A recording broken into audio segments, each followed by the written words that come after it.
పిచ్చివాళ్ళు అనుకున్నా మంచిదే. పూజామందిరంలో కూర్చున్నామంటే ఎదురుగా ఉన్న విగ్రహాలతో మనం మాట్లాడాలి. చూసిన వాళ్ళు ఏమైనా అనుకోని, ఆయనలో ఆయన మాట అనుకోని ఏం పర్వాలా. ఎవరితో మాట్లాడుతున్నామంటే దేవుడితో మాట్లాడుతున్నాం.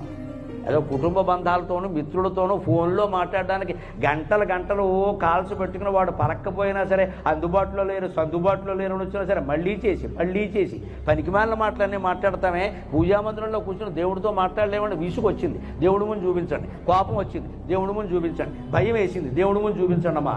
తక్షణం దైవ సాక్షాత్కారం జరుగుతుంది. సామాన్యమైన విషయం కాదు. మన ఆర్తి మన ఆవేదన. నేను నీ భక్తుడై ఉండి కూడా నేను భయపడుతున్నానయ్యా, నీకే ఇది అవమానం అంటే తక్షణం మన భయాన్ని పోగొడతాడు. నీ భక్తుడై ఉండి కూడా దరిద్రంతో చస్తున్నానయ్యా, డబ్బులు లేక అప్పుల్లో పడి నీకే అవమానం అంటే తక్షణం లక్ష్మీ కటాక్షం వస్తుంది. అనుమానమేంలే. భక్తుడి ఆర్తికి భగవంతుడు తట్టుకోలేడు. ఉయ్యాలలో పిల్లాడు ఏడిస్తే